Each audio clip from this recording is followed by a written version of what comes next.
ओ भाई, श्रद्धा कपूर ने तो स्त्री 2 में आग लगा दी, एकदम पैसा वसूल पिक्चर है।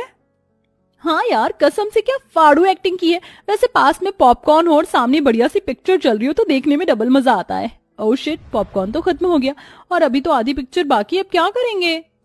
जस्ट चिल बेब्स, पॉपकॉर्न ही तो खत्म हुए हैं, बट हमारी काली सौतेली बहन किस दिन काम आएगी। तभी पुराना सा सलवार कमीज पहने सिंपल सी चोटी में कमरे में किंजल आकर पूछती है, मोना रीटा, तुम दोनों बता दो डिनर में क्या खाओगे।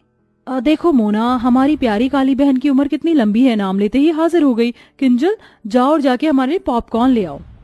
पर रीटा, एक तो पहले ही डिनर के लिए इतनी देर हो चुकी है, रात के 11 बज रहे हैं। अगर इस टाइम तुम दोनों पॉपकॉर्न खाओगी तो फिर रात का डिनर किस टाइम में करोगी। ये सुनते ही दोनों गोरी सौतेली बहनें गुस्से में लाल पीली हो जाती हैं। अबे ओ फटे दूध की फफूंदी सी शक्ल वाली बहन जी, तेरा काम सिर्फ हमारा ऑर्डर मानना है, ऑर्डर देना नहीं, समझी। अब जा जल्दी और पॉपकॉर्न ला। और रही बात डिनर करने की, तो वो हम अपने टाइम पर ही करेंगे, रात के 1 बजे। अब दफा हो यहाँ से, काली गुलाब जामुन। नम आंखें लिए बेचारी काली किंजल किचन में जाके पॉपकॉर्न बनाती है। किंजल की माँ गंभीर लंबी बीमारी से सालों पहले गुजर चुकी थी, इसलिए पिता देव प्रेरणा से दूसरी शादी करके ले आई, जिनसे मोना और रीटा हुई। दोनों दूध के जैसे गोरी चिट्टे रंग वाली थी, इसीलिए घमंडी मिजाज की थी। वहीं किंजल काली और बदसूरत थी, लेकिन उसका दिल हीरे की तरह था। मगर हर दिन ही उसे अपनी सौतेली माँ और बहनों के ताने सुनने पड़ते थे। मोना रीटा, ये लो तुम्हारे पॉपकॉर्न, अब बता दो डिनर में क्या खाओगी। ऐसे करो, आज हमारे लिए कैप्सिकम की सब्जी, जीरा राइस, शाही पनीर, कढ़ाई पनीर बनाना। ये तो रहा मेरा।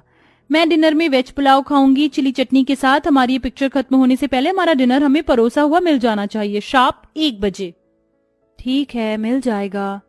किंजल जल्दी से रसोई में आकर डिनर बनाना शुरू करती है, तो वहीं दोनों सौतेली गोरी बहनें मस्ती मारकर पिक्चर देख रही थीं। ऐसा करती हूँ, कढ़ाई पनीर और शाही पनीर बनाने के लिए एक ही साथ पनीर फ्राई कर लेती हूँ और बाकी सब्जियों का काटा पीटी भी कर लेती हूँ, इससे थोड़ा टाइम बचेगा। देखते देखते सब्जी बनाने में रात के 12 बज जाते हैं, तो डरे लफ्जों में किंजल बोलती है, मेरे पास केवल 1 घंटा रह गया। अगर 1 घंटे में मैंने दोनों को डिनर नहीं करवाया तो वो कल की तरह ही करेंगी। नहीं, जल्दी कर किंजल। देखते देखते घड़ी की सुई 1 पर आ जाती है, लेकिन दोनों सौतेली बहनों को डिनर परोसने में किंजल को 2 मिनट लेट हो जाता है, तो दोनों अकड़ जाती हैं। तुमने हम दोनों को 2 मिनट लेट डिनर दिया है, इसकी पनिशमेंट मिलेगी। लो खाओ खाओ, बहन के हाथ से खाने से प्यार बढ़ता है। नहीं मोना, मुझे क्षमा कर दो, कल से बिल्कुल देर नहीं होगी, मैं तुम दोनों को टाइम से डिनर करवाऊंगी। बोलते बोलते किंजल की आंखों से डर के मारे आंसू छलक पड़ते हैं। मैंने कहा खाओ। मोना भाप निकलता खाना उसे खिला देती है। खाना काफी ज्यादा गर्म होने की वजह से बेचारी किंजल का मुंह जल जाता है।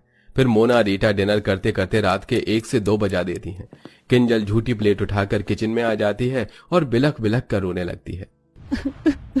हे भगवान, तूने मुझे कैसी जिंदगी दे दी है, अपने घर में मैं नौकरानी हूँ। रोते रोते वो किचन में ही चटाई डालकर सो जाती है। तभी सुबह के 5 बजते माँ प्रेरणा किचन में धमक पड़ती है और लात मारकर जगाती है। अरे ओ काली कलूटन, चलो जल्दी से। लेकिन जब किंजल नहीं जागती तो मोना रीटा भरी बाल्टी का पानी डाल देती हैं, जिससे वो घबरा कर उठ जाती है। हे भगवान जी, ये मुझ पर पानी किसने डाला? ये शुभ काम हमने किया है। मोना रीटा, ये क्या बदसलूकी है, किसी सोते हुए इंसान के साथ इस तरह से पेश आना, जबकि तुम दोनों ने देखा था कि रात को मैंने तुम दोनों को 1 बजे डिनर करवाया था। उसके बाद सोते सोते मुझे 2-3 बज गए थे। ये सुनते ही प्रेरणा अपनी गोरी सुंदर बेटियों की साइड लेते हुए बोलती है, अरे ओ कोयला खादान, मैं देख रही हूँ कि तेरी ये कैची जैसी काली जुबान कुछ ज्यादा ही चलने लगी है। उठ और नाश्ता बना, समझ गई? जी माँ।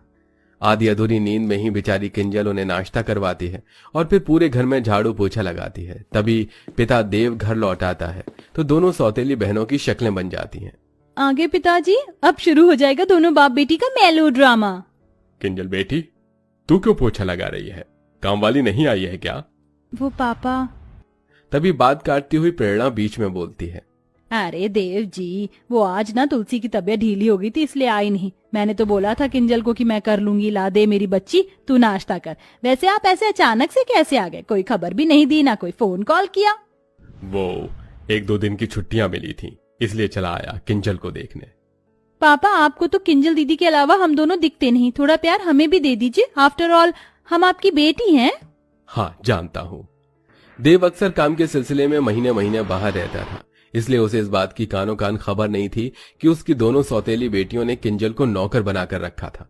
वो हर महीने खाना बनाने वाली और 3 टाइम के बर्तन मांजने वाली के पैसे भिजवाता, जिसे प्रेरणा बेटियों में उड़ा देती थी। लगभग 2 दिन बाद देव वापस लौट गया और फिर से सब वही शुरू हो गया। इसी तरह दिन गुजरने लगे और अब किंजल के कॉलेज के फाइनल वर्ष की परीक्षा शुरू होने वाली थी। इसलिए वो अपनी दोनों सौतेली बहनों के पास आकर बोलती है, मोना रीटा, आज से तुम दोनों डिनर 9-10 बजे तक कर लेना प्लीज। तो आंखें चढ़ाकर दोनों ने ठाए से कहा, मगर वो क्यों भला? क्योंकि कल से मेरी परीक्षा शुरू हो रही है तो मुझको पढ़ाई भी करना है।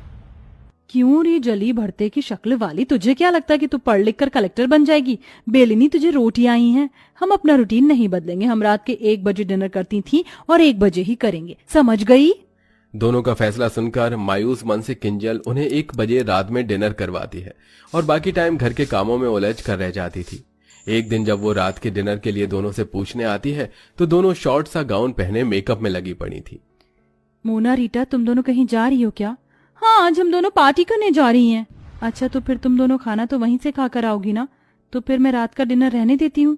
अच्छा जी, क्यों री काली भैंसिया, तुझे क्या लगता है हम तुझे आराम फरमाने देंगे? चुपचाप से हमारा डिनर बनाकर तैयार रखना। आज डिनर में हम आलू गोभी, मिक्स वेज, लच्छा पराठा खाएंगी। जानबूझकर दोनों लंबी चौड़ी लिस्ट देती हैं। तभी वो मायूसी से बोलती है, इतना खाना बहुत ज्यादा नहीं हो जाएगा डिनर के हिसाब से? कुछ ज्यादा नहीं होगा, तू बना देना बस। दोनों ऑर्डर झाड़कर चली जाती हैं। किंजल सारा डिनर तैयार कर देती है, लेकिन दोनों बहनें पार्टी में से फुल पेट खा पी कर आती हैं, जिस वजह से रात का डिनर नहीं खाती। इसलिए अगले दिन खाना बच जाता है तो प्रेरणा किंजल पर आग बबूला हो जाती है। किंजल, अरे ओ किंजल, अरे ओ काली भैंसिया कहाँ है? किंजल डरते हुए प्रेरणा के आगे हाजिर होती है। जी माँ, बुलाया आपने? क्यों री, ये सब क्या है? रात को क्या पूरे मोहल्ले को दावत करवानी थी? कितना खाना बनाया था जो सारा बच गया। ये भरे पतीले के पुलाव, पता है ये चावल कितने महंगे आते हैं? और तू मजे से बना बना कर फेंक रही है। माँ, मेरी इसमें कोई गलती नहीं है। मोना और रीटा ने कहा था बनाने को और दोनों कल बाहर से ही खाकर आई थी तो डिनर नहीं किया।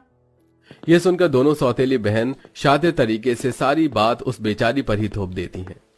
ओ, कितनी झूठी और मक्कार है ये। माँ कसम से हमने तो बोला भी नहीं था डिनर बनाने को, अपने मन से बनाया। ये सुनकर प्रेरणा किंजल को बहुत पीटती है। माँ, मत मारो ना माँ। बहुत चर्बी बढ़ गई है तुझको शाही पकवान खाकर। आज से तेरा खाना बंद, अब केवल तुझको सूखी रोटी मिलेगी बस। इस तरह गलती न होने के बाद भी अब किंजल सारा दिन किसी कोल्हू के बैल की तरह काम करती और दोनों सौतेली बहनों को उनके मन मुताबिक रात के 1 बजे डिनर करवाती, जिससे उसका शरीर बहुत ही कमजोर पड़ जाता है। अरे ओ बहन जी, ये कैसी काली दाल बनाई है तूने, अपनी सूरत के जैसी। अब कौन खाएगा इसको? सब्जी भी एकदम बीमारों वाली बनाई है। रुक जा तू। गुस्से में मोना उसके बाल पकड़ लेती है, जिससे वो चक्कर खाकर बेहोश हो जाती है। उसी टाइम आधी रात को पिता देव घर लौट आता है और बेटी की बिगड़ी हालत देखकर आपा खो देता है। किंजल बिटिया उठना, आखिर तुम दोनों ने क्या किया है इसके साथ? देव डॉक्टर को बुलाता है। जहां एक तरफ डॉक्टर उसकी जांच पड़ताल करते हैं तो वहीं दोनों सौतेली बहनों की आंत सूखी जा रही थी। देखिए, इनके शरीर में बहुत सारे पोषक तत्वों की कमी है। इन्होंने काफी दिन से सही ढंग से खाया पिया नहीं है और इन्हें नींद की भी शिकायत है। इनको भरपूर नींद और अच्छे खान पान की जरूरत है। तभी किंजल को होश आ जाता है। दोनों बहनों को पसीने छूटने लगते हैं। अब तो ये पिताजी के आगे सब बोल देगी, हमारी वाट लगा देगी कि हम इससे रात के 1 बजे डिनर बनवाते हैं। लेकिन किंजल कुछ भी नहीं बोलती, जिससे दोनों घमंडी बहनों का स्वभाव बदल जाता है और वो रोते हुए कहती हैं, आई एम सॉरी किंजल, हम दोनों को माफ कर दो। हमने तुम्हें आधी आधी रात को डिनर बनवाने के लिए मजबूर किया। किंजल दोनों को माफ कर देती है और अंत में दोनों बहनें उसका अच्छे से ख्याल रखती हैं। साथ ही उनकी बुरी लत जो रात के 1 बजे डिनर करने की थी वो भी खत्म हो जाती है। तो देखा दर्शकों आपने, अच्छे स्वभाव से हम किसी का भी दिल जीत सकते हैं, जैसा कि हमारी स्टोरी की काली बहन ने अपने अच्छे स्वभाव से अपनी दोनों खूबसूरत घमंडी बहनों का दिल जीत लिया। तो दोस्तों, आपके हिसाब से रात का डिनर करने का सही टाइम क्या होना चाहिए?